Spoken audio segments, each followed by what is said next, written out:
Estamos aqui em mais um episódio do nosso Diretamente Podcast com uma figura ilustre que foi meu candidato, está agora cumprindo o 5º mandato de deputado estadual, Coronel Feitosa. Seja bem-vindo. Eu agradeço aí a oportunidade e principalmente agradeço a confiança do voto. Espero estar atendendo às suas expectativas e dizer a você que me fiscalize.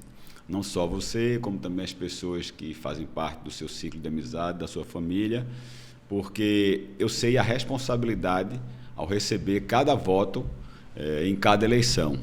Tirar uma pessoa de casa no domingo, a pessoa lembrar de você, lembrar de por que vai votar em você, todos os princípios, todas as coisas, sobretudo nessa última eleição, que a pauta de Deus, da questão da religiosa, da família, ideologia de gênero,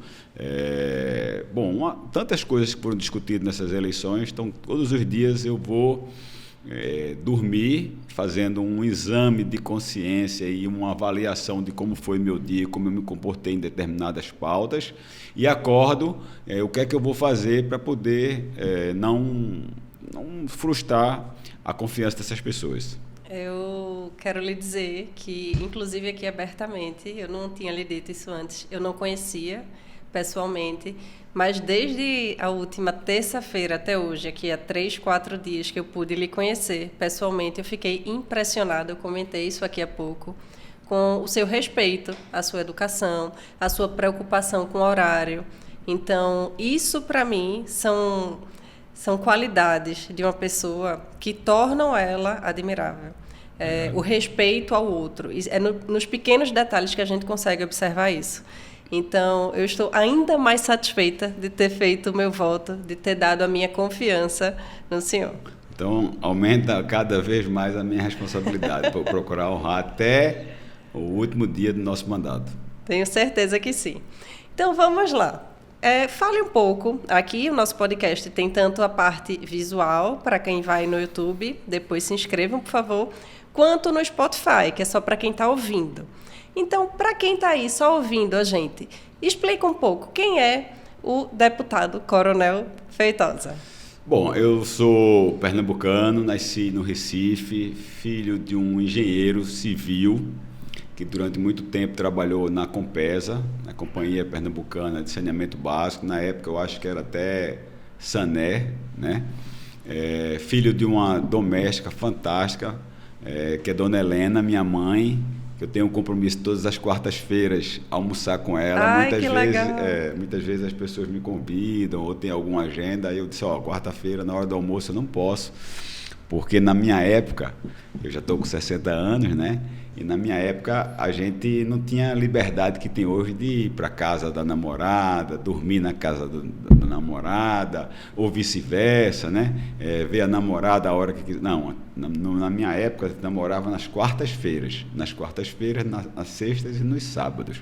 Quando muito, ia com a família da namorada também nas missas, no domingo. Mas depois da missa, casa para todo mundo. E aí eu tomei essa quarta-feira como... mamãe tem 80 anos, como eu já disse, né? Eu tomo as quartas-feiras para uma espécie dela é minha namorada. Então, nas quartas-feiras, eu e a Adélia, que é minha esposa, a gente tem já a agenda de almoçar com elas. E quando as minhas filhas podem, já que meu filho mora em Brasília, quando minhas filhas podem, elas também nos acompanham. Então, essa é mais ou menos isso, né? Eu já fiz academia, muito interessante. Quando eu chegou na idade do serviço militar, e aí nenhum dos meus colegas queriam servir. E aí eu também entrei na onda, não queria servir, né? E minha mãe, então, se preocupou muito com isso, minha mãe e meu pai, porque eu sou filho único de homem, sou eu e 2 irmãs, eu sou o mais velho. E o papai sempre se preocupava muito se não estava mimando demais, né? Natural, a gente faz tudo pelos filhos. E aí, quando eu disse que não queria servir, ele, com muita inteligência, arranjou uma forma de me tocar com relação ao serviço militar. E eu tinha um tio, ele já faleceu, o Coronel Edgar, que era do Exército, então ele me levou na casa dele, e aí o tio Edgar começou a mostrar a espada, as armas, a farda cheia de medalha, né? E eu, jovem, né? Disse, eu quero uma dessa, né? E aí fiz o CPOR, e depois, em seguida, durante já o CPOR, que é o curso de preparação de oficiais da reserva, que ainda hoje funciona aqui em Casa Forte, ali na Avenida 17 de Agosto, né? E foi naquelas edificações. Daí, lá durante o CPOR, eu fiz concurso para academia, e aí houve uma certa resistência eu ir para o Rio de Janeiro. Aí eu descobri também que tinha uma academia militar aqui, fiz o concurso para a Academia de Polícia Militar do Paudalho, passei, ingressei na vida militar, até que quando veio o governo Arraes, me incomodou muito a forma como o governo Arraes tratava, já o terceiro governo Arraes principalmente. O segundo Arraes ainda foi muito contido com relação aos militares, chamou até um oficial do Exército para ser o comandante da Polícia Militar, mas o terceiro governo foi muito mal. E eu via uma condição muito ruim com que era tratado a segurança pública. Naquela época, veículos velhos, era muito comum a gente ver os policiais, os soldados empurrando as viaturas, roupas rasgadas, coturnos furados. E algumas coisas me marcaram muito, que foi ver um soldado sair do quartel. Eu fui chamar a atenção dele que ele estava saindo sem farda, naquela época era obrigado a sair com farda. Ele disse, não, eu peguei autorização, eu era tenente, eu peguei autorização do capitão, porque eu vou para o lixão da Muribeca completar meu salário. Então isso é inadmissível, um agente da segurança pública ter que complementar seu salário no lixão da Muribeca. E também me lembro de outro que, quando eu passei, indo para casa, ele estava no sinal, ele, a esposa e um filho, vendendo picolé em saquinho. E no outro dia eu abordei ele, né? Até me lembro o nome dele, não vou dizer aqui. Fulano, você está... Disse, não, eu estou complementando minha renda, que o salário é muito pequeno. Naquela época o salário de soldado era em torno, hoje atualizando, uns 350, 400 reais. E aí isso me fez, então, fundar uma associação de oficiais, subtenentes, sargentos.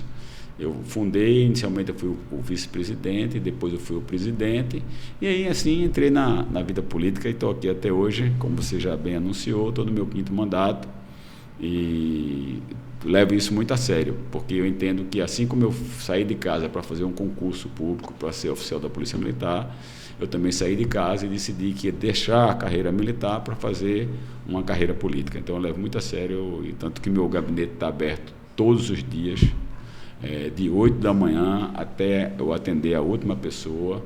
Cobro muito essa questão de horário, realmente. Percebi. De atenção às pessoas. Eu acho que ninguém sai de casa para ir lá para ser mal atendido. Então, a gente tem que sempre colocar ali o sentimento que as pessoas vão lá porque necessitam, de fato, de uma palavra, de um apoio. E, quando posso, eu faço. Digo que vou fazer. Quando eu não posso, digo que eu não posso. Bom, resumidamente é isso. Isso é admirável. E percebi pela sua explicação aí que você teve, na verdade, uma base familiar forte, né? Exemplos também muito bons, e acho que todos somos muito felizes em virtude disso, porque é a nossa formação a sua formação nesse caso que levou você a ser a pessoa que você é hoje. Como eu já falei, extremamente assim, respeitosa e atenciosa, pelo que eu pude perceber com todos ali à sua volta, inclusive comigo, que você nem conhecia. Mas aí... Você veio bem indicada de uma amiga nossa, que a gente já falou dela aqui, que é a Jane Mendonça, que trabalhou comigo na Secretaria de Turismo, muito dedicada, muito competente. O marido dela também é Antônio Júnior, né? Toca um hospital, um trabalho muito dignificante, é um hospital que tem contrato com o SUS. Mas a gente... Vou fazer propaganda de Jane aqui, pode? Pode, com certeza. Aqui pode o que quiser. E a gente manda as pessoas para lá, faz muitas cirurgias ortopédicas, e as pessoas depois voltam para o gabinete agradecendo, elogiando e dizendo que fica muito grato de ter mandado para um hospital particular. Eu disse, não, aquele hospital é público. E ela disse, como o hospital é público? É público, mas o atendimento, a limpeza, a educação das pessoas, a alimentação... tudo é de muita qualidade. Eu pensei que era um hospital particular. E parece mesmo, é verdade. Não é? É verdade. Mas aí me explica um pouco, né? Você estava lá em Paudalho, né? Isso quando fundou a associação. E aí como foi a entrada de fato na política? Bom, essa é muito interessante essa pergunta. Até um dia desse eu estava conversando com o Gilson Machado e ele me fez exatamente essa pergunta. Eu estava inclusive no trem. A gente viajou para fazer palestras agora, a gente está fazendo palestras em todo o mundo. Fizemos agora em Roma, em Novara, com a cidade da Itália, em Zurique, na Suíça. E aí, num trem, voltando para o aeroporto, o Gilson me fez: rapaz, como é que tu fosse se meter nisso, né? E eu disse: Gilson, foi o seguinte, houve uma greve que eclodiu praticamente em todo o Brasil, greve das polícias militares. Por quê? Porque os governadores, e na época era Arraes, os governadores começaram a subjugar a polícia. Achava que ali era uma época da redemocratização, que é uma coisa que a gente pode conversar realmente, se existe democracia no país. Não é só para essa questão do STF, não. Se existe democracia nas favelas, se as pessoas de fato têm liberdade, é uma coisa que a gente pode deixar para depois.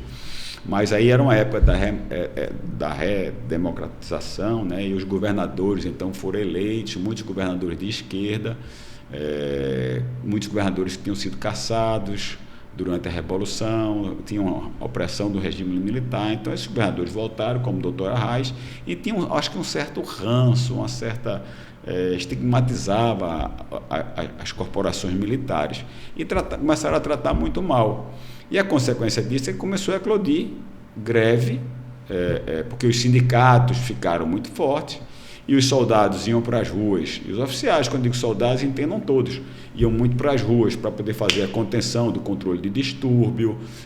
Tinha aquele resfrega de sindicatos, sindicalistas enfrentando já os policiais, uma parcimônia muito grande dos governadores e não querer o enfrentamento, a contenção realmente com os sindicalistas, com os trabalhadores ali, e os policiais começaram a dizer: olha, só se consegue, aí conseguia aumento, conseguia vantagem, olha, só se consegue alguma coisa se fizer alguma manifestação, então vamos fazer também. Então começou a se criar associações de cabos soldados em todo o país. Aqui foi feita uma associação de cabos soldados que recebeu uma simpatia muito grande do comandante à época e de doutor Arraes, porque pegava a classe mais baixa das corporações, achando que isso podia dar uma revolta contra o oficialato, né? E aí a gente resolveu fazer a associação de oficiais suplentes sargentos. Como eu já disse, fui vice-presidente, depois fui presidente. Quando eclodiu a greve, o presidente correu e me deixou com a batata bem quente na mão, né? E eu não abri mão disso. E terminei que fui líder da greve da polícia em 1997. Disso aí, eu então, como consequência da greve, eu fui punido com uma transferência para o interior. Fui para a cidade de Cabrobó, onde era o polígono da maconha, tá certo? Então, muito conflito ali naquela briga, tráfico, roubo de carga, plantação de maconha na época, né? A maconha era muito forte. Hoje a gente tem drogas muito piores, uma coisa também que a gente pode abordar mais na frente, se o tempo der. Bom, enfim, e isso fez com que eu tivesse uma certa liderança. Eu já tinha em 88, eu fiz o curso da Escola de Equitação do Exército. Em 94, 95, volto ao Rio de Janeiro para ser instrutor dessa escola de equitação. Em 88, eu tinha participado da eleição do então capitão Bolsonaro para vereador. Nossa! Em 94, eu participo novamente, já acompanhando mais, né? E aí tive uns contatos com o Bolsonaro e já, por conta da greve, fui transferido, como eu disse, para Cabrobó. Um dia eu estou sentado na companhia de Cabrobó e recebo uma ligação, um telefone fixo de lá, era Bolsonaro, deputado federal. Nunca, eu acho que ele imaginava ser candidato a presidente da República, dizendo que estava lá com representantes de uma federação de policiais militares que reuniam várias associações, que eles tinham lembrado meu nome para ser candidato a deputado federal. E eu disse então que ia pensar. Ele insistiu e disse que se eu fosse candidato, ele viria a Recife para poder me ajudar na eleição, e assim fez em 98. Então começou exatamente disso aí. Eu não tinha nenhuma pretensão política, mas por conta de uma alegação de Bolsonaro, veja como são as coisas, né? Impressionante. Não é? Aí eu entro nesse negócio de ser candidato, tem uma votação que eu não esperava, porque eu fui candidato a deputado federal, tive naquela época quase 27 mil votos. Nossa! E eu fiquei na frente ainda de dois outros que assumiram o mandato. Por conta desse negócio de coligação, então eu tive mais votos do que dois. Eu acho que Pedro Correia e um outro que eu não me lembro, acho que Joel Dola, eu não me lembro. E aí eu virei uma referência. com relação à política, com relação à própria, dentro da polícia militar, entendeu? E aí pronto, aí entrei na vida política, porque já mudou totalmente. Embora eu tenha sido laureado da minha turma da Polícia Militar, eu fui em primeiro lugar da minha turma, embora eu tenha sido o único oficial da Polícia Militar no Brasil que tenha sido instrutor de uma escola das Forças Armadas, do Exército Brasileiro, cheguei até a ser chefe de equipe de competição com cadetes da própria AMAN, dava aula para cadetes para poder melhorar nas competições. Então tinha tudo para ser um militar assim, exemplar, para chegar ao último posto. Mas aí teve essa encruzilhada na minha vida e estou aqui hoje. Mas é o que eu falo, né? A vida coloca situações para a gente que a gente não imagina, mas quando a gente encara elas e decide, talvez, não aproveitar uma oportunidade. Eu acho que é muito mais como é que eu posso dizer? Você cumprir um papel, né? E aí termina que tudo dá certo. Eu acho que foi um pouco do que aconteceu. Bom, aí fui candidato a deputado federal, depois fui candidato a deputado federal de novo, e aí resolvi ser estadual, e daí por diante estou aqui já no meu 5º mandato, tive a oportunidade de ser secretário de turismo, foi uma experiência muito grande, houve um escândalo, todo mundo sabe, aquele escândalo dos shows fantasma, não só aqui, mas no Brasil todo, foi um esquema inclusive do PT na época, né? E aí o governador me chamou, me colocou como secretário de turismo para dar uma saneada naquilo lá, e aí fizemos um bom trabalho. Depois fui secretário também de saneamento da cidade do Recife, que é uma coisa que também ninguém queria, e a gente conseguiu, só para você ter ideia, a gente conseguiu reativar uma obra muito importante, que é uma estação de tratamento de esgoto lá no Cordeiro, que depois que eu saí pararam, que ia aumentar em mais de 50% o tratamento de esgoto na cidade do Recife. Conseguimos construir mais de quase 2.000 casas, porque quando você vai fazer a obra de intervenção de tubulação de esgoto, você tem que tirar aquelas moradias irregulares, e a forma de tirar, a gente decidiu que tinha que tirar, tirando essas pessoas. Não adianta tirar aquelas pessoas e botar para outro manguezais, outras palafitas, ou para mandar para o morro, tem que mandar para moradia digna. Então fizemos isso também. Isso a minha... E eu acho que eu consegui tudo isso por conta da disciplina que eu recebi, e eu acho que aí minha mãe e meu pai acertou quando forçou que eu fosse justamente fazer o serviço militar. Além da formação familiar, a gente também recebe uma outra formação profissional, que é a formação militar, que eu acho que no Brasil, nisso aí, uma vez eu já comentei até com o presidente Bolsonaro, numa conversa bem tranquila assim, que eu achava que ele deveria ter aumentado a participação do jovem no serviço militar, como tem muito nos Estados Unidos, né? Porque dá uma certa formação, valores cívicos, morais, que hoje tão é importante para uma formação. A gente está carente disso demais na sociedade hoje em dia. Eu, assim, semelhante e diferente, na verdade, eu tive também uma base familiar muito forte e eu fui atleta. Eu acho que a minha disciplina veio disso, né? Diferente aí de uma educação militar, embora também tivesse uma história militar na minha família. E hoje em dia me chamam de general, com meus filhos. Dizem que Jane, inclusive, me chama de general, mas eu falo general assim... o quê? Como é que ele chama em casa? Em Castelo Branco. E aí eu falo que eu prefiro ser assim, porque eu tenho certeza que o que os meus pais fizeram comigo me tornou o que eu sou hoje. Então... eu espero, claro, que corrigindo algumas coisas que eu gostaria de fazer diferente com meus filhos, mas a base fosse essa, sabe? Eu acho que eu tenho 4, né? E eu vejo a educação hoje em dia das crianças... Mais velho tem que idade? 8. São todos pequenos ainda. 8, 4 e na última vieram gêmeos, né? Que tem 1 ano e 9. Mas aí, voltando, você sempre teve um posicionamento de direita. Como é que você vê a direita no país hoje? Olha, essa pergunta é muito interessante.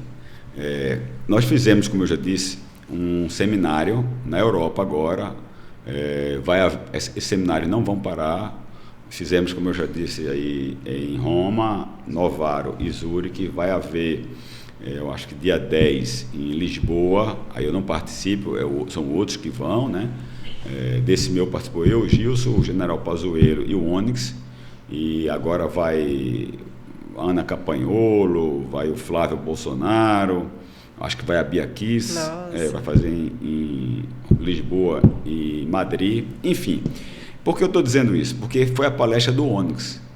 O Onyx coloca de uma forma muito interessante para poder chamar a atenção de quem estava lá assistindo, e ele pega uma das pessoas mais velhas, assim, na plateia, e pega a mais jovem.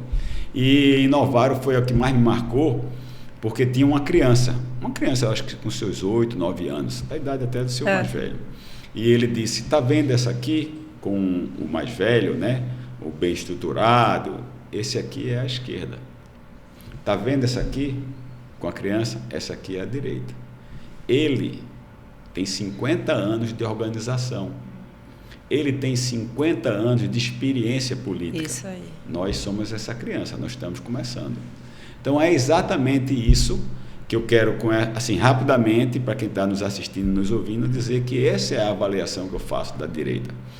Mas a direita demonstrou agora, na última eleição do Conselho Tutelar, no domingo, uma coisa muito interessante. A direita mostrou que, mesmo estando desorganizada, ela está despertando. Sim. Por exemplo, a esquerda é muito organizada para reuniões de sindicatos, eleições de sindicato, de associações.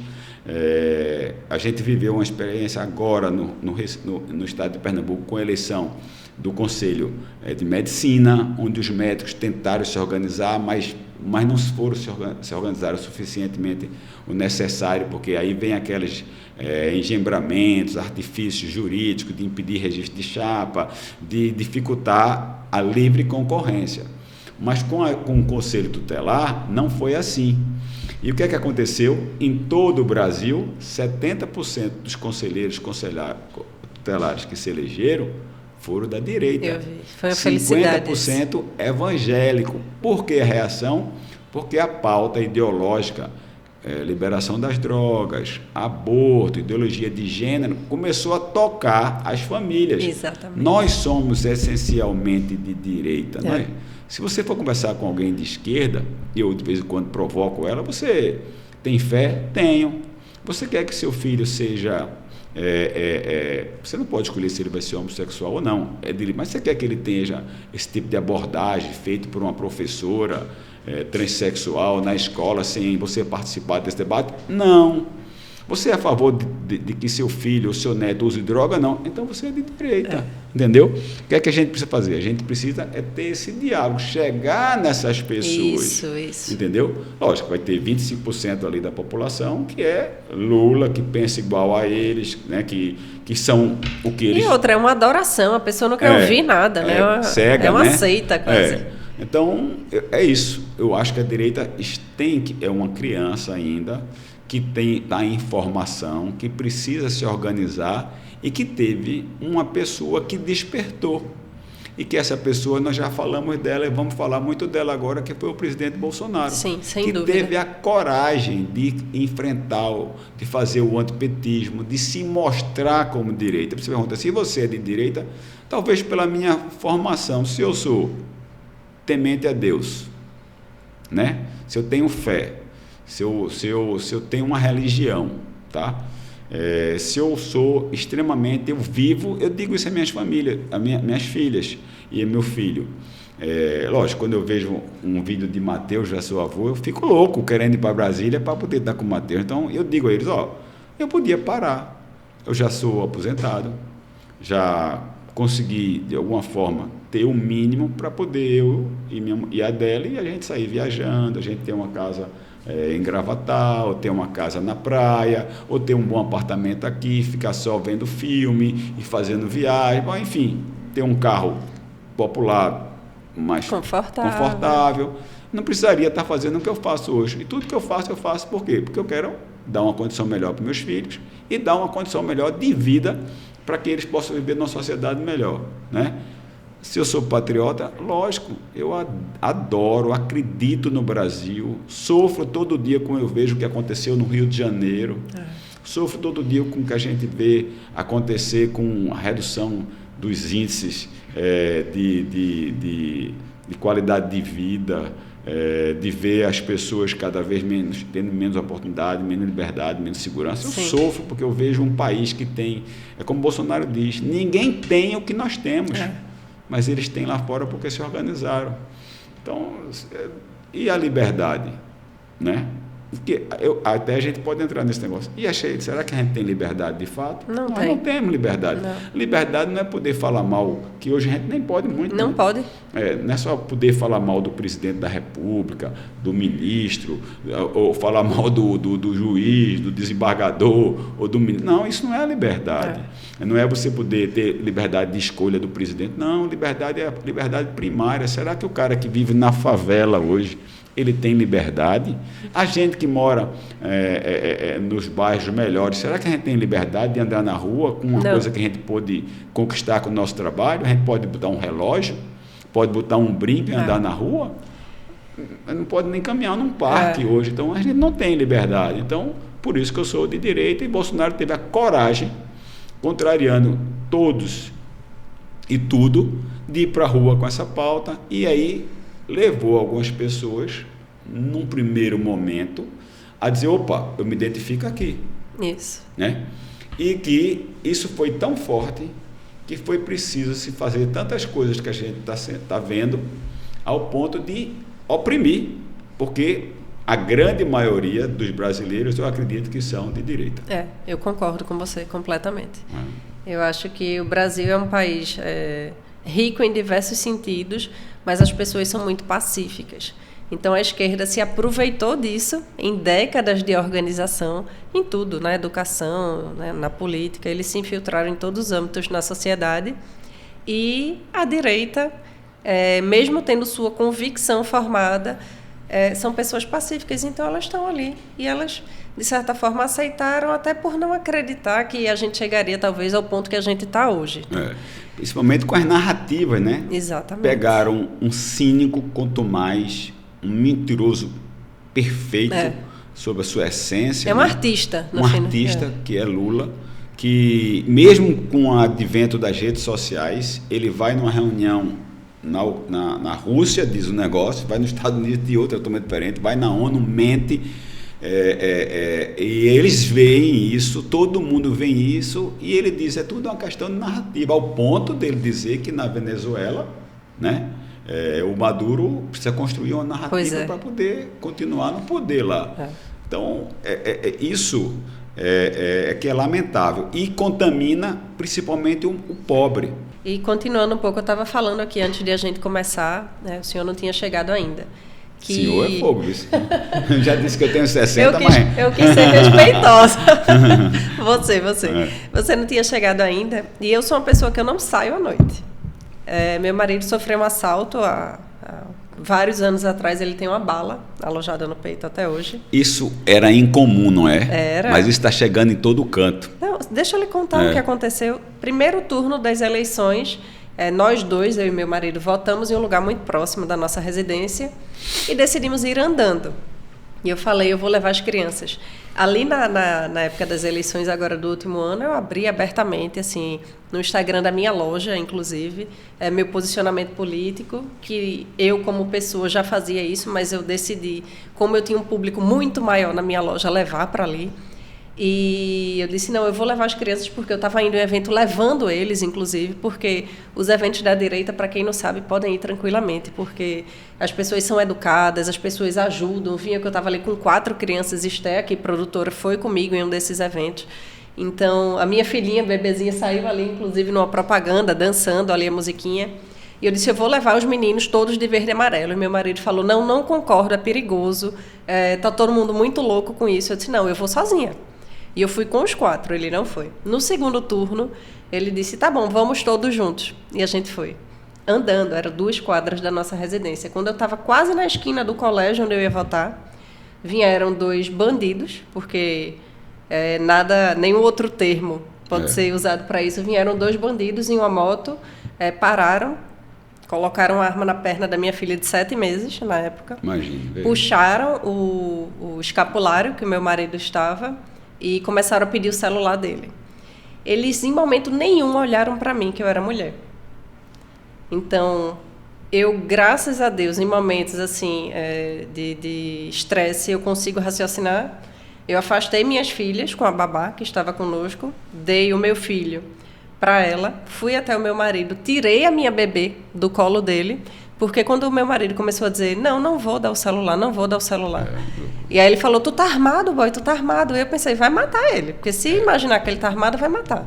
Então eu tirei a minha filha do colo dele, dei para babá, e a minha ideia só era, eu vou vir correndo, vou dar uma voadora nele, louca, porque isso não deve ser feito também, né?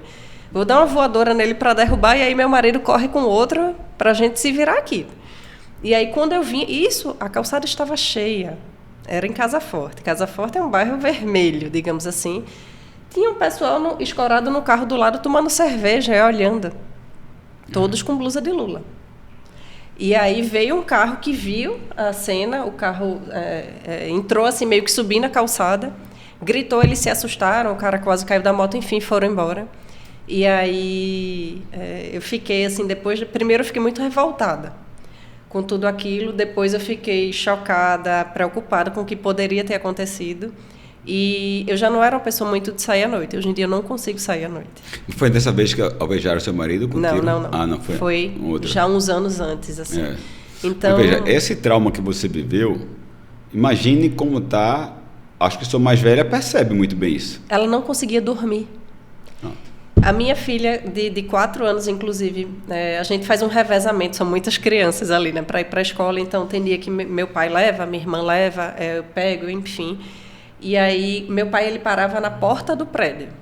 Depois disso, a gente pediu para ele entrar, porque quando ele parava, que as minhas filhas iam entrar no carro, se passasse uma bicicleta, uma moto, qualquer coisa, elas gritavam e diziam, olha o moço, olha o moço. Veja, e o que eles dizem? Esse jovem que atentou, que o botou pobre coitado, vítima da sociedade. Exato. Pois bem, o pessoal agora que defende tanto isso, o pessoal do Freixo, que mudou de partido, entrou no PSB por uma questão para poder ser candidato lá no Rio de Janeiro, defende exatamente isso, entendeu? Então, o que aconteceu, a gente não está aqui querendo tripudiar em cima da família da Sâmia, que perdeu o irmão, muito pelo contrário. Mas ela está sofrendo, cobrando, mostrando a ela que ela está no caminho errado. Exatamente. E o que é pior é que quando a gente vai ver a estatística dos índices de violência na segurança pública, no governo de Temer, Bolsonaro, ele começa a cair. E cai por conta da postura do enfrentamento ao crime, enquanto que Lula faz diferente, visita, bota o boné do CPX. Exatamente. Não, o CPX não é complexo do alemão. Sim, todo mundo sabe que aquilo ali é uma referência ao complexo, né? O Flávio Dino visita e sinaliza. Abertamente. E o Bolsonaro tem uma postura diferente, por isso que os índices começaram a cair, além das medidas, né? A gente começa a mostrar a essas pessoas e que os índices de violência diminuem no Brasil e que no Nordeste ele continua crescendo. Ele não diminui no Nordeste. Diminui a nível nacional porque a reação houve nas outras regiões, mas no Nordeste por quê? Porque essa flexibilização, essa relativização do que o criminoso é vítima e não sei o quê, isso leva exatamente a chegar na porta. Chegou na sua porta, quando digo na sua porta, chegou até você, chegou também a mim. Eu já fui vítima de assalto mesmo em 2 ocasiões, uma em Boa Viagem e outra na Bahia. Eu estava na Bahia à noite e o cara botou um revólver na minha nuca, mandou me ajoelhar, e ele vai me matar aqui, botou a mão no meu bolso, tirou o dinheiro e eu senti ele correndo. Eu ainda olhei depois que ele correu, vi a planta do pé dele, estava de noite, vi a planta do pé dele jogando areia em mim e ele foi embora. Então veja, isso chegou em todo canto. E eu quero que a dor da Sâmia, da família da Sâmia, que ela leve e tenha coragem de fazer um novo discurso a partir de agora com relação à pauta da segurança pública e com relação a essas pautas que estão defendidas pela esquerda, que são pautas inadmissíveis sob o ponto de vista... Isso não é liberdade. De forma nenhuma. Isso não é liberdade. De forma nenhuma. E outra, coincidentemente, o Nordeste é o quê? É fortemente petista. É um ambiente de resistência. Exatamente. Né? Eu digo que o consórcio dos governadores de forma irresponsável, ele foi criado para fazer um antagonismo, um núcleo de resistência de uma região para poder fazer o Lula voltar. E conseguiram. A gente volta àquela questão da organização da esquerda e a organização da direita. Exatamente, né? Exatamente. E aí, também uma curiosidade que você já me explicou um pouquinho aí de onde surgiu aí o seu contato com o Bolsonaro, né? Eu vi uma participação muito forte aí de vocês dois juntos na última campanha. E como é que é ele, assim, como pessoa? Olha, ele é uma pessoa... Deixa eu tentar explicar. Eu até estava convivendo com o Pazuello e eu, a algum momento, eu olhava para o Pazuello e via muito até a forma de falar algumas reações com o Bolsonaro. Quem é o Bolsonaro? O Bolsonaro é um jovem que, aos 15 anos, vai para uma academia militar e lá ele... recebe não só toda a educação da formação profissional, como também praticamente a sua formação social e doméstica. A vida dele, ele ia para casa quando podia, porque ele disse que tinha férias na academia ou na escola preparatória, que ele não tinha nem dinheiro para visitar a família.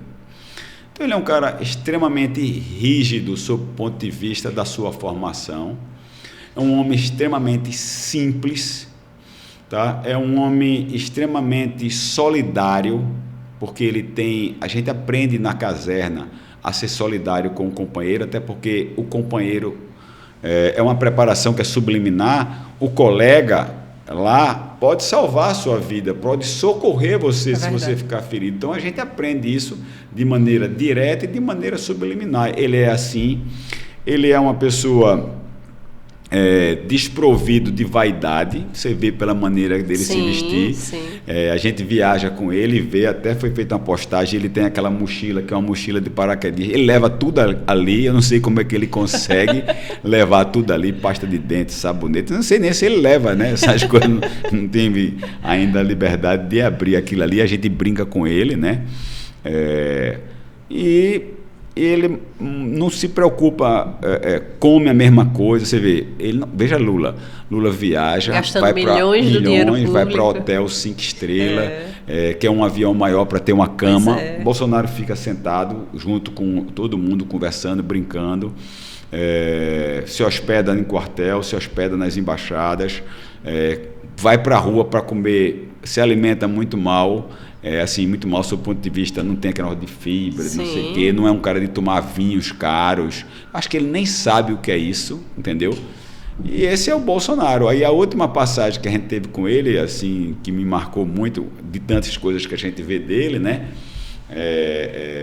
A simplicidade, o jeito, a honestidade, muito, às vezes até honesto, até demais.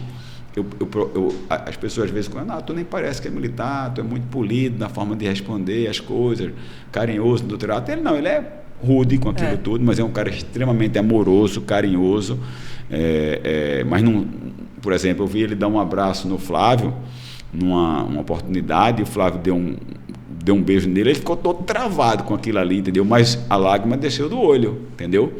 Quando ele fala da filha, da Laura, ele realmente é um cara muito emotivo. Né? Mas teve uma passagem agora, a última, assim, que me marcou. A gente foi almoçar e ele estava no escritório. E ele disse assim, chegou na hora do almoço, a gente queria levar ele para almoçar fora. Ele adora churrascaria, né? Viveu ali no interior de São Paulo, então adora carne, churrasco, essas coisas. E aí os assessores meio que ficaram pedindo a mim, a Gilson, de tirar ele de lá, porque ele tinha uma reunião com os advogados. E essa reunião era muito importante para uma ouvida que ele iria na Polícia Federal no outro dia. E a gente foi para ser solidário com ele mesmo, para dizer, presidente, estamos aqui, o senhor não está só, coisa e tal. E quando o cara é presidente, tem muita gente do lado dele, quando deixa de ser, né? E eu faço questão de dizer que eu estou do lado dele, sobretudo nesse momento, sabe? Eu faço questão mesmo, mando, assim, ele manda mensagem, eu mando vídeo, mando coisa que eu postei, dizendo, ó, não lhe abandonei, estou aqui. Com certeza. Quando eu vou a Brasília, todas as vezes eu fui lá, levei meu neto para tirar foto com ele, está nas minhas redes sociais, para mostrar que não sou só eu, que é minha família também, minha nora, minha filha foi, meu neto foi lá, quando entrou na sala já disse logo, Mimi, ele disse, por que ele está me chamando de Mimi? É um menino de 1 ano e 4 meses, né? Na época, hoje já tem 1 ano e 6 meses, aí Faz 2 meses isso. Aí eu disse, Mimi, porque a gente chama ele, você de mito, o senhor de mito, né? Aí ele não diz, ele só dizia 2 sílabas, é Mimi. Aí ele, sim, pensei que era outra coisa. Entendeu? Então, mas o que eu estava dizendo. Então, quando chega no momento, aí ele diz assim, não, então vamos almoçar aqui, eu vou pedir almoço. Eu disse, poxa, ele vai pedir almoço, vai ser um almoço aí, coisa boa, né? Sabe qual era o almoço? Pão francês cortadinho, uma salada de tomate, e um frango, todo desfiado. Eu sentei na mesa, sentou eu, ele, o Flávio, que é o senador, né, o filho dele, né, que a gente também é muito boa, o Gilson, Dona Michele e mais uma assessora. Esse é o almoço, esse é o Bolsonaro, entendeu? Então, se fosse o Lula, talvez tivesse ali uma garrafa de vinho francês, com certeza, uma água mineral das pedras, uma entrada, um prato principal, uma sobremesa, entendeu? E eu até perguntei aí, tem uma sobremesa? Aí ele disse, tem uma gelatina que dona fulana aí faz de vez em quando, que é ruim que só, mas eu vou comer, porque Michele está me incomodando comigo, eu tenho que comer essas coisas, entendeu? Esse é o Bolsonaro. Eu acho que é por isso que ele conquistou tanta gente. Né? Olha, isso não é encenação. Eu sei. É dele mesmo, entendeu? Até quando a gente ia para Portugal, né? E em fevereiro, não, a gente ia em maio. Estava tudo certo para ele ir em maio. Portugal estava o André Ventura lá, que é do partido, daqui a pouco eu me lembro o nome, do Chega. Ele tinha colocado outdoor em várias cidades. Quando a gente entrava, estava Bolsonaro, vem aí, coisa e tal. Então, o Portugal estava louco para receber Bolsonaro. E aí, souberam disso, né? O Lula tinha ido lá, tinha sido hostilizado. Imagina Bolsonaro descer, está o aeroporto de Lisboa repleto de gente, nos eventos lotados de gente, de verde, amarelo, os portugueses tudo querendo ver Bolsonaro, porque eles têm também uma esquerda lá muito... Então, eu acho que perceberam isso, confiscaram o passaporte dele. Mas eu comentava com o Gilson, e quando a gente tiver com Bolsonaro aqui, porque Portugal é uma terra que se come muito, né? Vamos levar ele para onde? Mas procura um restaurante mais simples aí, um pés de chinelo para levar ele, que ele não gosta de muita coisa. Chegar num restaurante muito organizado, ele não gosta muito disso não, ele gosta de comer, mas gosta, entendeu? Então a gente teve essa preocupação também. Então vamos ver um restaurante aqui na rua para poder ele ser visto, não sei o quê, mas que tenha segurança. Então isso é o Bolsonaro, entendeu? Então não tem encenação, ele não faz isso para... Até porque toda encenação ela não é durável. Em algum momento você termina mostrando que é como Lula. Pronto, deixa eu dar outro exemplo aqui. Vou estender um pouquinho nesse negócio, mas é interessante também. No dia 23 de junho de 2022, ele veio então em Caruaru. Veja a coragem de política de Bolsonaro. Inclusive, o general Paulo Sérgio, que era o ministro da Defesa, perguntou assim, ele vai ou não vai para o pátio do forró? A gente já estava num camarote, né?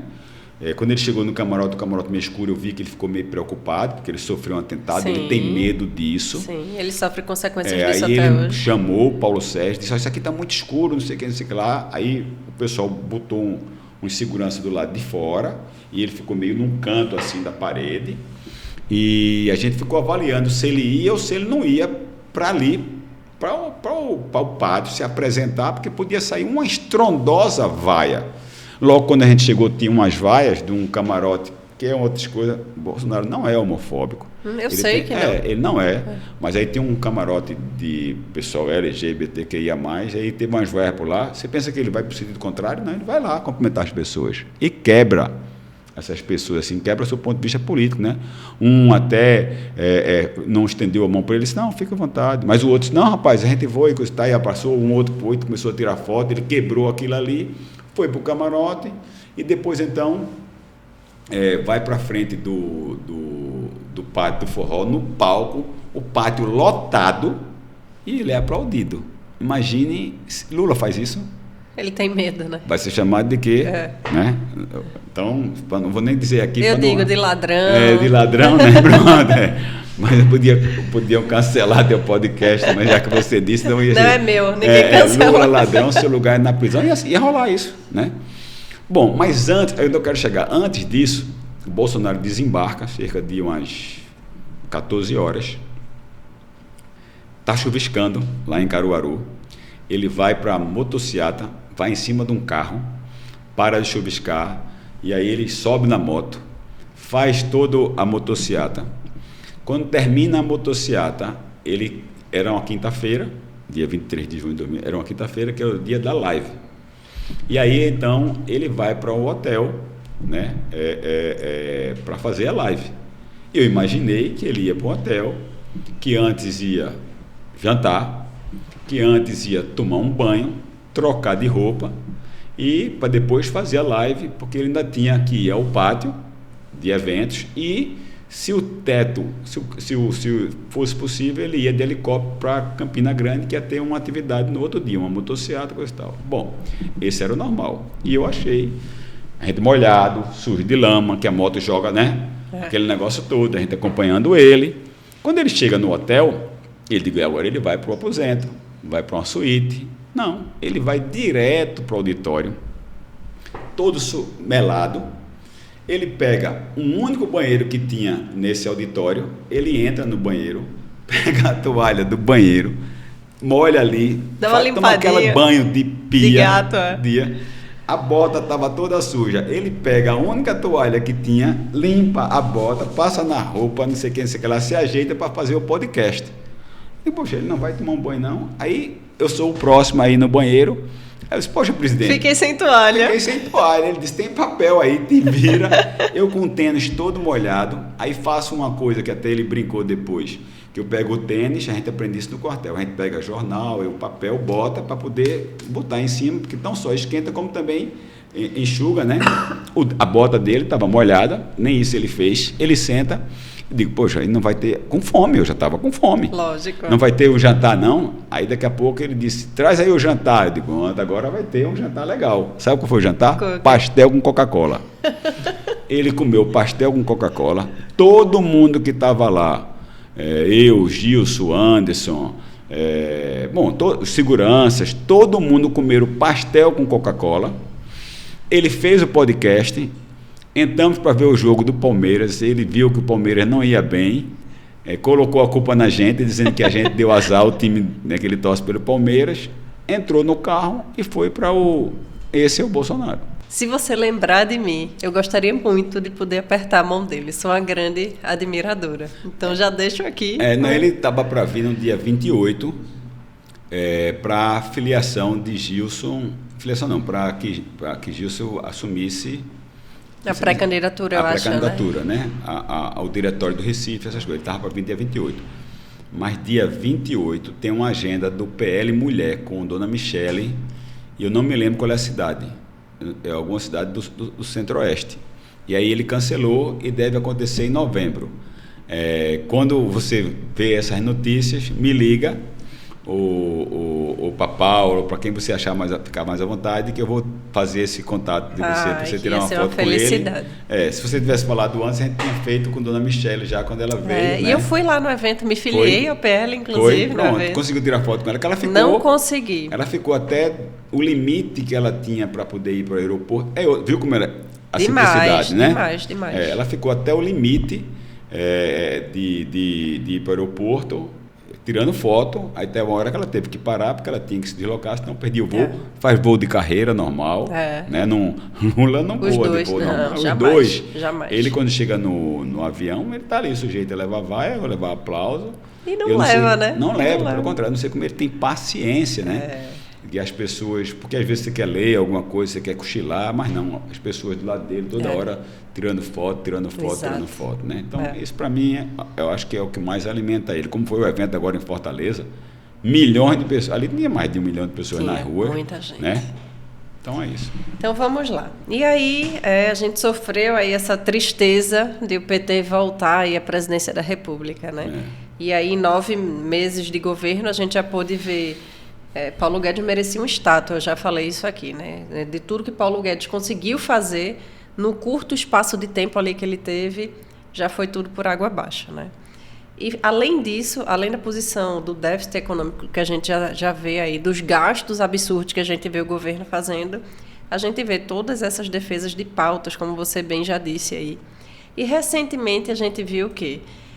A discussão aí dos banheiros compartilhados em escolas. O que é que você pensa sobre isso? Olha, o que eu penso sobre isso é mais do que qualquer posição política, ideológica, partidária. O que eu penso como isso é como pai. E eu quero que quem esteja assistindo, por qualquer ideologia que ele tenha, qualquer camisa que ele goste de vestir no dia das eleições, eu quero perguntar a ele, vou até olhar para a câmera, se ele quer a filha dele, ou mesmo o filho, o neto ou a neta dele, na hora que estiver se servindo do banheiro, entre um marmanjo, porque olha, na gente não deve ser de fato homofóbico, mas é uma coisa extremamente constrangedora para mim, dúvida, que já tenho 60 anos. Eu estar num banheiro de homem, chegar uma mulher e porque ela se achar que se identifica homem, ela chegar e se servir do banheiro junto comigo. Para mim vai ser constrangedor. Eu vou ter que fazer um esforço muito enorme para que não demonstre isso. Mas eu quero saber como fica isso numa criança. E outra já tem aí. Então, essa para mim é a resposta, entendeu? Então, isso para mim é um absurdo. Banheiro coletivo, tem lugar que o banheiro só tem um banheiro, mas não entra os dois juntos, isso, entendeu? Não entra os dois juntos. Então, a minha resposta não é como política, é como pai e como avô.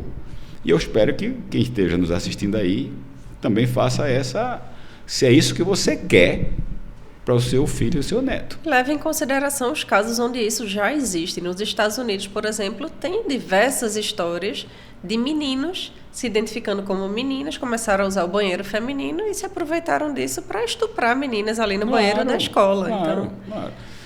Esse assunto aí, para mim, eu acho que é outra coisa. Num país com tanta coisa para se fazer, para se melhorar, as pessoas perdem... Eu disse isso uma vez a uma deputada. Deputada, eu tenho um respeito, um carinho muito grande pela senhora, respeito a sua posição ideológica. Agora, arruma outra pauta.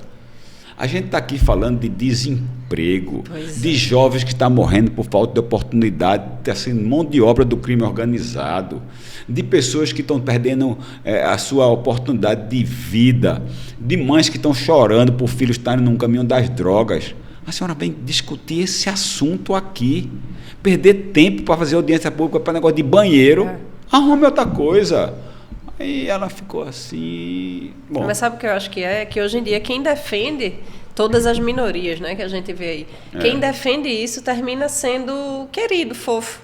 E as pessoas, eu acho que querem se beneficiar dessa defesa aí. Mas eu acho que essas pessoas, tem uma outra deputada lá também, que é casada também até com o prefeito, eu tenho visto lá as pautas dela, só é nesse negócio, eu digo, meu Deus do céu, essa mulher, será, até me diz assim, essa senhora não, será que ela não tá vendo que isso vai dar um rebate na sociedade, que isso vai chegar para ela, para o filho dela, mais tarde para o neto dela? Então, eu acho que eu trato esse assunto por aí.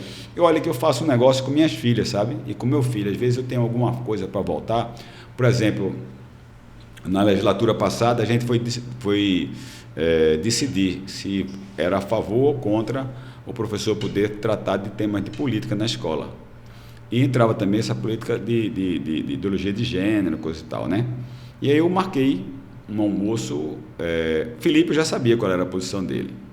E aí eu marquei um almoço com as meninas. Disse, cada uma pode levar uma colega. Aí elas levaram, cada uma colega. Aí no almoço, pai, o que é que tu queres? Que a mais nova é super curiosa. Pai, qual é a ideia aí que tu queres? Não, eu quero fazer uma pergunta a vocês. Eu vou ter que voltar essa semana um projeto assim, assim, assim. Quero saber qual é a opinião de vocês. Vou votar pela opinião de vocês. O quê? Sala de aula não é para estar com essa conversinha não, pai. Sala de aula é para a gente aprender inglês, português, geografia, matemática, ciências. Sala de aula não é para estar discutindo, não. Quem quiser discutir política, vai ler sobre política, vai ver quem é política. Ideologia de gênero, negativo, tem que ser discutido em casa. A gente tem que ver sob o ponto de vista da ciência. É assim, as amigas, é assim mesmo, tio, assim mesmo. Eu digo, até você mesmo que seu pai, eu sei que tem uma simpatia PT. Não, pai, ela disse, não, tio, lá em casa a gente já conversou sobre isso. Isso não é assunto para... Você pode discutir em casa, se quiser a gente vai no diretório, se quiser a gente procura um partido para se filiar, mas sala de aula não é isso não. Pronto, decidi meu voto. Entendeu? Então é desse jeito que encara essa questão de banheiro e tantas essas pautas. Entrando na educação, minha filha era maternal, veja só, era uma criança, acho que 4 anos ali, no colégio Equipe. Estava na época de começando ali, antes da pandemia. E aí, num dos materiais escolares que foram para tarefa de casa, tinha assim, famosos não, como que chama? Personalidade, pessoa famosa ali, personalidades famosas, enfim. Era na época do Festival de Inverno de Garanhuns. Aí estava Lula lá no material. Aí eu escrevi um texto para a escola e disse, não, isso é um absurdo, porque vocês estão colocando um ladrão, uma pessoa condenada, como se fosse uma personalidade a ser admirada. Não, tá só ali personalidade, não tá dizendo se é boa ou se é ruim. Eu disse, então na próxima vamos colocar Nardone, alguém aqui assim, porque se é só um nome famoso, então vamos fazer isso, né? E eu tirei minha filha dessa escola. Claro, fez bem. E aí, quando eu estava chegando no evento com a Michele, Bolsonaro ali, se eu não me engano, foi dia 1, 2 de setembro, uma coisa assim. Eu estava na fila, eu cheguei cedo, estava conversando com a mãe, que mora ali próximo de mim, coincidentemente, ela falou, não, meus filhos me mostrou um vídeo. Ela disse, eu salvei porque eu sabia que iam apagar os stories da escola, e apagaram. Meus filhos aqui estudavam no colégio Apoio. E tá aqui, ó, professor com blusa de Lula dentro do ambiente escolar fazendo stories ali defendendo. Então, é exatamente isso. Eu acho que escola não deveria ser ambiente para estar tratando disso. Mas o que eu vejo, infelizmente, é que a escola hoje em dia, muitas que inclusive não abordam nada disso, não é um ambiente que eu falo seguro do ponto de vista ideológico. No meu ponto de vista, porque a escola, primeiro, ela só pode levar ali, só pode ensinar os alunos o que é uma cartilha ali aprovada pelo governo para o ensino. Então, e outra, a figura do professor é uma pessoa que está ali. É uma figura de referência. Eu tenho até hoje referências de professor Irene. Eu também. Lógico, né? Só que o professor, ele esquece que ele está ali numa posição que deveria ser neutra de ensino. E ele começa a passar o que ele acredita para as crianças. Sabe uma coisa assim que eu gostei muito da escola de Bruno, né? Que é meu enteado. E Bruno, a Adele foi comunicada. Olha, mãe, a partir da semana que vem, a gente vai começar a discutir, a apresentar o aparelho reprodutor do homem e da mulher. Se prepare, porque ele pode e deverá levar, se a mãe é uma família participativa, que acompanha a educação, ele poderá levar, no caso dele, ele trouxe realmente, né, esse tema para dentro de casa, para perguntar por que a mulher tem seio, porque o homem tem testículo, porque não sei o quê, como é que é a reprodução. Então, se prepare, então, aí está certo. Mas você aproveitar desse momento para incutir na criança que você entregou a confiança do seu filho, a educação do seu filho àquela instituição, e ela, né, o professor sendo uma referência. Se quiser discutir isso aí, você diz, olha, no horário extracurricular, estou aberto, nós vamos fazer uma palestra sobre a direita, sobre a esquerda, sobre Lula, que é o maior exponente da esquerda, e sobre Bolsonaro, vocês podem se inscrever e participar de ambas, de uma delas está lá. Aí tudo bem, é um ambiente aberto à discussão, mas você se aproveitar da inocência, da confiança dos pais e introduzir essas pautas, deixar que um professor chegue lá com a camisa de qualquer político, eu acho isso, eu mesmo não me sinto à vontade para que um amigo meu que seja professor faça isso numa sala de aula. Eu falei para ela, se eu fosse ela, eu teria processado a escola, inclusive. Exatamente. Mais aborto, que é o que a gente está vendo aí a discussão nas últimas semanas. Olha, veja, eu até vi um vídeo muito inteligente. Se você pegar e atacar, né, um ninho de tartaruga com o mesmo período do que a Rosa Weber votou que permitiria, a pessoa vai ser condenada de 2 a 5 anos. Mas você não pode romper um ninho de tartaruga ou um ovo de tartaruga. Você vai ser punido com pena restritiva de liberdade por isso. Mas você pode tirar uma vida. Então, daí eu já disse o que é que eu penso com relação ao aborto. Perfeito, essa referência. Né? E aí uma coisa, eu postei uma foto nossa, né, quando eu estive no seu gabinete no meu Instagram, e aí surgiram ali algumas demandas, tá, dos seguidores ali, do pessoal que acompanha, exatamente querendo saber sobre os seus projetos atualmente. Veja, eu sempre fiz alguns projetos, eu faço muitos projetos. Eu vi, eu fui lá conferir. Como é que eu me alimento? Eu me alimento do fato, como eu estudei na academia, estudei direito, né, assim, e aí a vida é muito dinâmica e algumas coisas precisam ser de fato regulamentadas. Tem alguns colegas que legislam sobre tudo e até demais, e coisas que não tem muito, colocar cartaz, dia internacional disso, aquilo, eu não sou muito afeito a isso. Eu gosto de ter bons projetos e que, de fato, aquela lei que for votada tenha possibilidade de ser aplicada, porque não adianta você legislar por coisas que você sabe que o Estado não tem como regulamentar ou exercer a atividade daquela lei. Então, eu me preocupo primeiro nos efeitos da lei e na capacidade do Estado de executar a lei. E depois me inspira a fazer leis de fatos que estejam acontecendo na sociedade. Então, uma das leis que eu mais gosto de citar, que é a lei de combate ao bullying nas escolas. Poucas pessoas sabem que essa lei depois virou uma lei nacional, que foi de iniciativa de um deputado de Pernambuco, que foi o deputado Coronel Alberto Feitosa. Como é que surgiu essa lei? Eu estava chegando na Assembleia, num dia de semana, entrei para tomar um café e a mãe de meus filhos ligou, dizendo: você viu que uma colega de Felipe se suicidou, pulou do prédio? Eu disse: não. Ela disse: foi, ela sofria bullying. Eu disse: o que é bullying? Eu não sabia. Eu estava no meu segundo mandato, não, estava no meu primeiro mandato, e não sabia o que era bullying, mas estava com 3 anos. Não era comum a gente ouvir isso. E aí eu fui me aperfeiçoar. Ela disse: você tem que fazer alguma coisa. Eu digo: oxê, eu vou fazer alguma coisa, como é que eu vou fazer alguma coisa? Ela disse: não, você tem que fazer alguma coisa, você é deputado, você tem que fazer alguma coisa. Ela desesperada, com medo, né? Com Isso certeza. pode chegar a todo mundo. Eu fui estudar o que era bullying, então fiz um projeto de combate ao bullying nas escolas. Obrigando, como?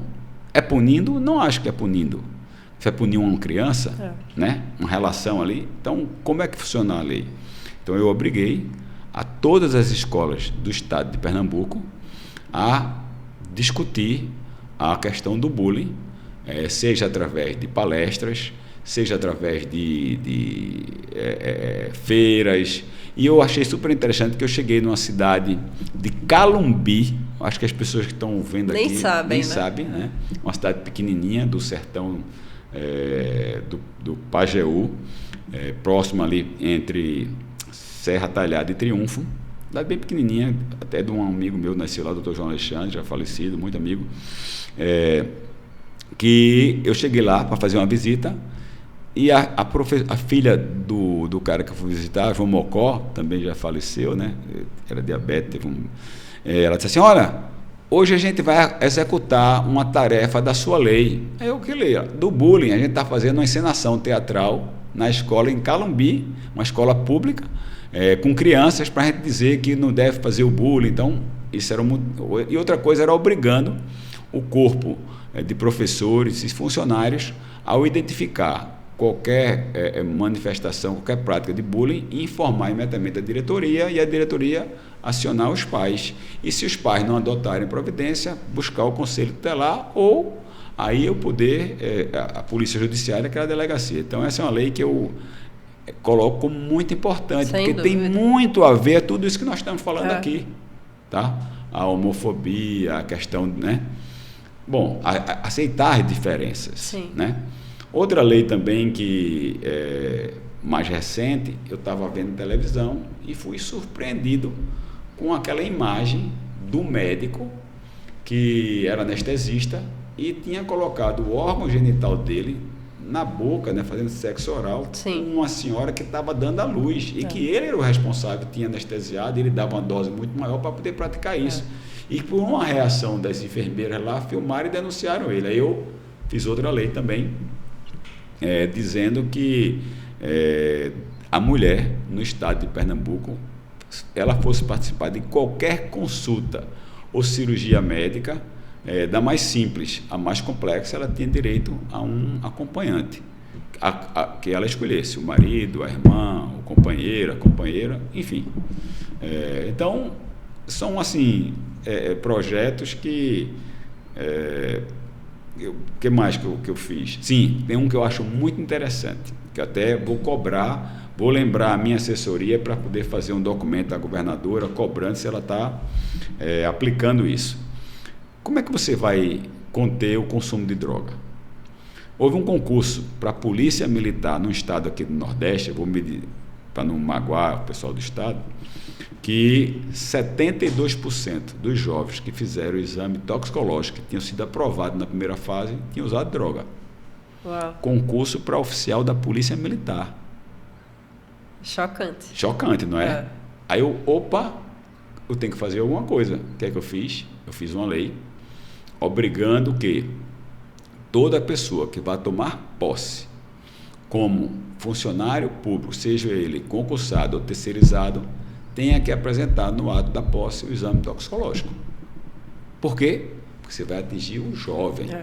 Não adianta ele estar usando droga e depois querer... Já pensou um médico, um policial militar, um delegado, uma enfermeira, ou mesmo um serventuário de um hospital que tem acesso ao laboratório, entendeu? Então, algumas aí... Bom, aí vai ter um bocado de lei, mas essas três aí eu acho que deu para atender. Sem dúvida, importantíssimo. Quem está assistindo ao nosso podcast. E para o futuro? O que é que você espera? Eu, como todo bom brasileiro, eu espero que o Brasil vire uma Suíça. Ou, está muito distante? Não, que o Brasil venha a ser uma Medellín, uma Bogotá, para a gente vir para uma realidade mais da América Latina. Por que Medellín e Bogotá? Deixa eu dizer aqui uma coisa a vocês. É impressionante o que foi feito há 25 anos, menos de 30 anos, lá em Medellín e Bogotá, na Colômbia. Pra você ter ideia, e a segurança pública demonstra muito da sociedade. Bogotá era a capital mais violenta do mundo. Com muita droga. Alimentado pelos cartéis de droga. Agora dá o México, né? E a Venezuela, a gente vai chegar lá. Então, alimentado pelo falta do poder público atuar, sob o ponto de vista de melhoria da qualidade de vida das pessoas, sob o ponto de vista de segurança pública. E Bogotá tinha um índice de homicídio de 280 mortes para cada 100 mil habitantes. Gravem esses números, 280 homicídios para cada 100 mil habitantes. O Brasil está ruim? Vamos ver lá. Aí você ia para Medellín, que era o local onde nasceu, onde tinha toda a ramificação do Pablo Escobar. Foi o maior narcotraficante do mundo. Lá em Bogotá, lá em Medellín, era 382 homicídios para cada 100 mil habitantes. Vamos para a realidade dos dias de hoje. Qual é a cidade mais violenta do mundo hoje? Caracas. Aonde? Na Venezuela, na democracia, do Lula, né? Do Maduro. Lá é 130 homicídios por cada 100 mil habitantes. 3 vezes menos o que era Medellín. Vejam, 3 vezes menos o que era Medellín. Vamos para a realidade de Pernambuco. Recentemente saiu o Anuário da Violência Pública. Aqui nós temos uma das cidades mais violentas, Cabo, Garanhuns, né? Jaboatão, numa média de 62 homicídios por cada 100 mil habitantes. Veja, a gente estava falando que lá era 380 nos anos 90. E o que é que faz Medellín? O que é que faz a Colômbia? Eles tomam uma decisão. Isso aqui não vai ter futuro. É preciso que o poder público se una para enfrentar esses poderosos, que é o que está acontecendo no Rio. A resposta no Rio foi muito rápida. Os caras mataram os médicos. Hoje já apareceu os corpos de quem matou os médicos. Porque o crime é muito rápido nisso. E para que o crime fez isso? Primeiro para punir, porque não deram ordem para fazer aquela ação, e depois para dizer, polícia, parem, não investiguem, não mexam mais, que nós já resolvido. Isso é o crime organizado. Lá na Colômbia, e agora era exatamente cartéis que brigavam por território e quem vendia mais droga. O que é que faz a Colômbia? Em 93 eles enfrentam o Pablo Escobar morre.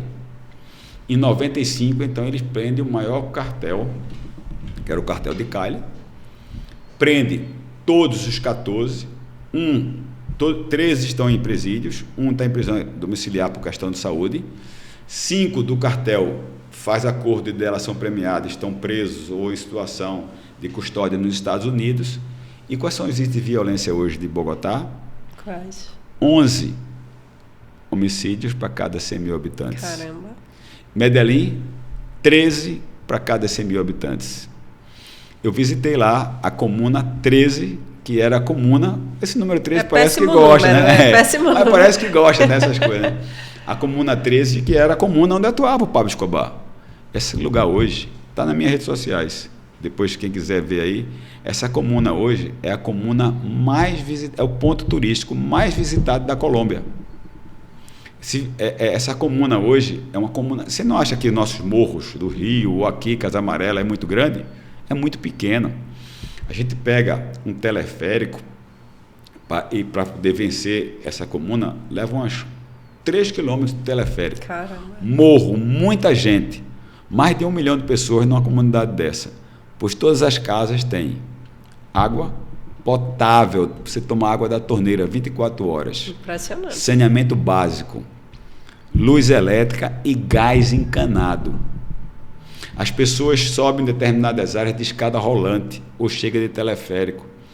Lá nas ruas desobstruídas, limpas, com colégio de qualidade, com equipamentos públicos de qualidade, com caixa eletrônico nas comunidades aberto 24 horas. A gente não pode ter na vida Boa Viagem aqui. Não. Então, como é que eles conseguiram? E eu começo meu vídeo dizendo exatamente isso. É por isso que eu estou dizendo, eu queria chegar lá. Quando o poder público se unir, tomar isso como prioridade e compromisso, a gente consegue. Então, eu queria que o futuro, e eu trabalho para que a gente, da forma como eu posso, sou um coronel da reserva, exercendo o mandato de deputado, da forma como eu posso me posicionar, eu falo muitas vezes. Ontem eu fui tirar uma fotografia com o Geraldo Freire, ele disse: rapaz, tirar uma fotografia contigo, será que eu vou correr risco? Eu não sei se você vai correr risco, eu sei que você vai entrevistar um cara que vai responder a tudo que você disser, e é dessa forma como eu tento tentar modificar. E não é modificar mais para mim, é modificar sobretudo para os nossos filhos. Sim, sem dúvida. Mas para isso a gente depende da direita, né? Porque se for do jeito que a gente está aí com essa mudar esquerda, a cabeça das pessoas e ver que o crime, isso é muito sério. O que é que aconteceu com o furto de celular? Lula e a campanha política, nós divulgamos muito. Às vezes até eu pergunto, precisa a gente divulgar isso? A gente de repente está fazendo propaganda dele, né? Ele dizendo, bêbado, que ele estava bêbado. Eu divulguei isso também. Pronto. Em cima de um carro, um caminhão, eu não aguento mais ver jovem ser preso pela polícia, espancado só porque roubou um celularzinho. Ele não para. Depois, numa entrevista num ambiente fechado com o jornalista, ele disse: não, rouba o celular para pegar R$10 para comprar uma cervejinha para se divertir. E ele não para. Agora, quando ele foi assinar o decreto das armas, ele volta a repetir isso e vai mais além. Ele vai mais além quando ele diz assim: o pobre pode sim entrar na padaria e pegar um pão. Vai virar Califórnia. Hein? Que as pessoas podem roubar. E pode entrar na farmácia e pegar um remédio. Não pode, Lula. Ele tem que ter condição de comprar. Com certeza. O Estado tem que ter condição de receber ele e assistir ele e comprar, mas ele não pode roubar. Sim. Porque se ele rouba do lado do filho dele, o filho dele acha que ele pode roubar um pão, depois vai poder roubar É o exemplo que arrasta. Entendeu? Ele não pode, Lula. E o que é que acontece com o Brasil depois que Lula assume, depois dele visitar o morro do Complexo do Alemão, botar o boné do CPX, depois dele mandar o Flávio Dino lá, depois dele fazer esse discurso? Em São Paulo, é o dado que eu tenho, aumentou o número de roubos de celulares em 35%. Para que serve o celular? A gente hoje é um grande exportador de celular roubado para a máfia africana, para fazer crimes cibernéticos, invadir contas bancárias, fazer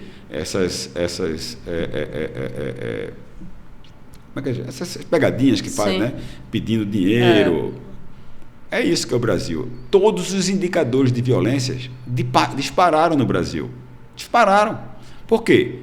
E eu até digo aqui, se me abordarem judicialmente, há uma ligação clara, para mim, o narcotráfico com o PT. Com certeza. Feitosa, você não pode dizer isso? Posso, que eu estou repetindo o que disse Marco Valério na delação premiada dele. O PT tinha associação com o PCC.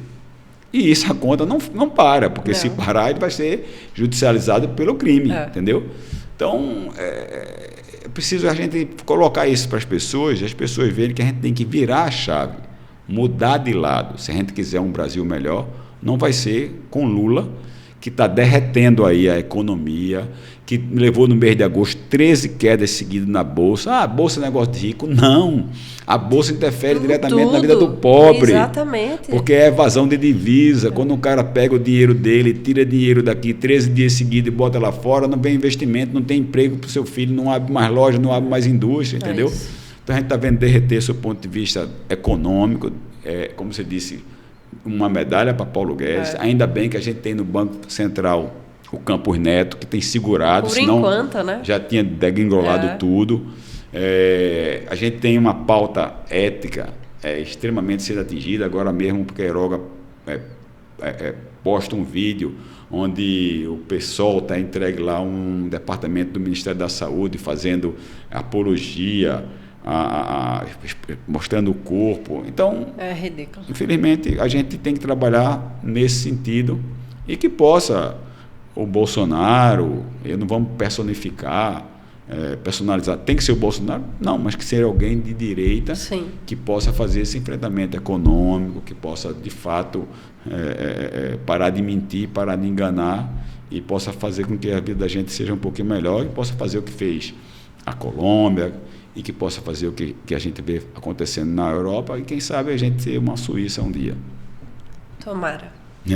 Precisamos. Eu, só para fechar aqui, o que você falou, acho que é isso. Acho que se todo mundo abraçar, na verdade, uma causa, pensar na sua família, pensar no Brasil que você quer para os seus filhos e você começar a falar para o seu vizinho, ou dependendo da oportunidade que você tem. Eu criei isso aqui para isso. Eu comecei a falar em rede social aí há 4 meses para isso. Que é para tentar a gente salvar esse país, porque o país hoje eu vejo como um país que está perdido. Então, assim, a gente precisa todo mundo tentar capilarizar. Se você conversa com um, conversa com outro, é exatamente isso. Você chega para o pobre, às vezes, que não tem instrução. Eu fiz isso, eu fui em Casa Amarela conversar sobre a ideologia de gênero, eu perguntava para as pessoas, não, tem que aceitar. Eu mostrava, então você quer que o seu filho tenha um professor assim? E mostrava as pessoas, não quero. Então eu dizia exatamente isso. Então você precisa ter voz, você precisa falar, você precisa mostrar isso abertamente, sabe? Porque eu acho que quanto mais gente fazendo isso, aí sim, a gente vai começar a ter uma massa aí mais forte para a gente conseguir melhorar esse país. Você me permite fazer só um reparo? Com certeza. Você fez uma coisa muito importante. Você saiu de sua casa e foi em outras comunidades, outras famílias. Mas eu não tinha pensado sobre isso. E houve uma reunião, um congresso aqui de direita, que a gente fez lá na Universidade de Maurício de Nassau, até no circo que tem lá. E o Gustavo Gaia disse isso. O Gustavo Gaia é um deputado federal por Goiás, muito atuante nas redes sociais também. E ele disse assim, gente, a gente tem que começar em casa. Sem dúvida. Aí eu fiquei com aquele negócio na cabeça. E isso aconteceu no ano de 2022, logo no início, e eu marquei para conversar com minhas filhas, e a mais nova disse, não, pai, eu não vou botar no Bolsonaro, não. Eu disse, imagina eu almoçando com ela. Se entalou, né? Na hora eu talei assim, eu disse, não, Luísa, por quê? Não, pai, minhas colegas disseram que ele é misógino, trata mal a mulher...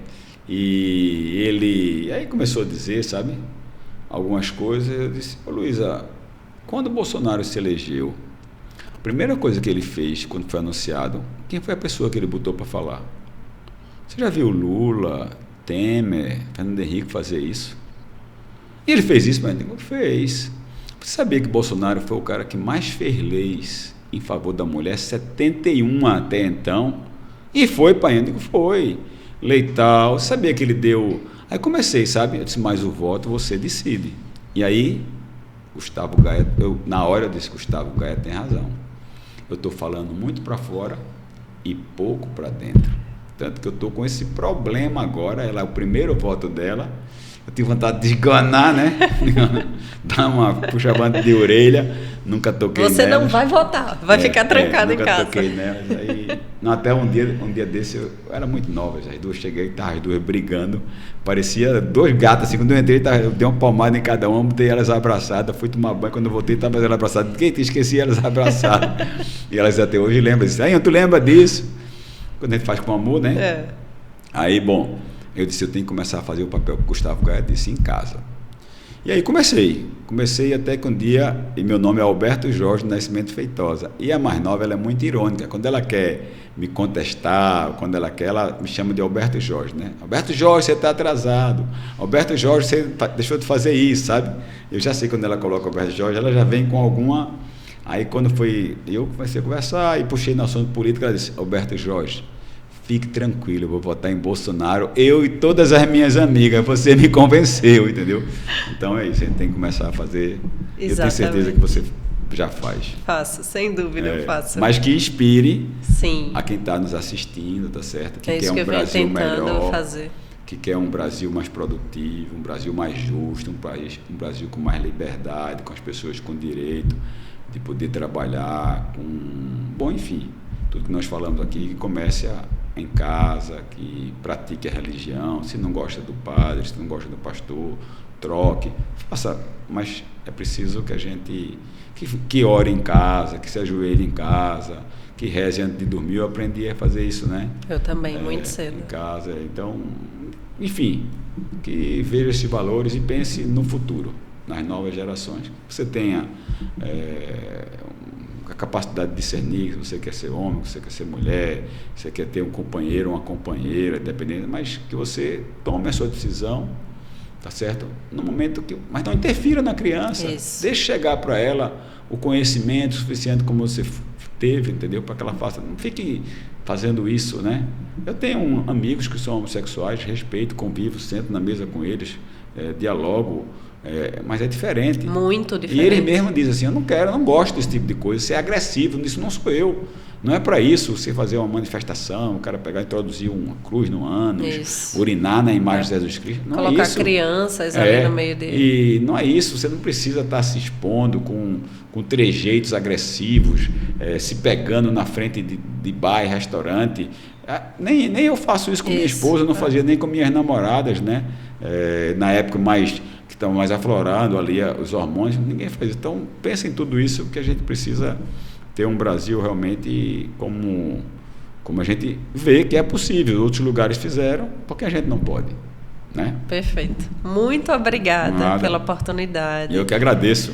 E vamos fazer outros. Com certeza, sem dúvida nenhuma. Agradeço demais a sua presença, tudo que você falou, o esclarecimento que você traz. Acredite, você me abriu aqui a mente em vários sentidos também. Agradeço muito. Obrigado. Então, só para a gente finalizar, por favor, como é que as pessoas podem chegar até você? Para, primeiro, levar pautas importantes. Também deixe aqui, por favor, suas redes sociais que eu sigo e eu sei que tem ali informações valiosíssimas. As pessoas podem chegar para mim da maneira mais direta, indo no meu gabinete, o gabinete 409 no quarto andar do prédio anexo da Assembleia Legislativa, que é o prédio dos gabinetes de deputados. Está sempre lá aberto a partir das 8 horas, todos os dias da semana. Pode também fazer isso por meio das minhas redes sociais, @Coronel Alberto Feitosa, Instagram, Facebook. Pode também me mandar mensagem. Eu tenho um telefone, eu sou muito ativo no meu telefone, e vou deixar também à disposição que o telefone das mídias sociais, eu não sei, a Paula vai ter que passar depois. A gente coloca aqui. Pronto, a gente coloca aí, a Paula passa. E qual é outro jeito? Quando me encontrar também nas ruas. Tem uma coisa, não sei se vai dar tempo, né? Tem uma coisa que é muito interessante. Um dos projetos que eu pude executar, que mais me dá prazer e satisfação, ele ocorreu porque uma pessoa me procurou num restaurante dia de domingo. Eu lhe vi no restaurante uma vez, eu tive vontade de ir lá falar e fiquei com vergonha. Pois devia ter ido. Era no Espetos. Antigamente o Espetos funcionava ali no Derby. E as pessoas sentavam, pegavam o prato e ia se servir de um buffet ali. Buffet. E eu passei com um prato e uma pessoa disse assim, eu queria falar com você. Era Mozana. E eu disse, pois não, pode falar. Ela disse, não, você está aí com sua família. Luísa, mais nova, era bem pequenininha. Vamos, pai. Começou a me empurrar assim na perna, né?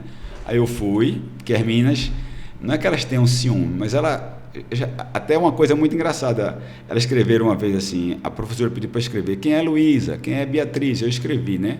Aí elas fizeram uma devolutiva, quem é Alberto Feitosa? Aí elas botaram, trabalha muito, chega tarde em casa, brinca pouco com a gente. E quando eu vi isso, eu digo, eita, chamou a responsabilidade, né? Então, nesse dia eu fiz o prato dela de frios, né? O meu, levei para a mesa, deixei o prato e voltei. Diga.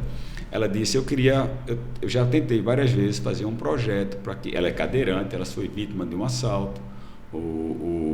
Na hora do assalto, ela deu partida com o carro sem querer, nervosa, o cara apertou o gatilho e a bala se alojou na coluna, ela ficou paraplégica.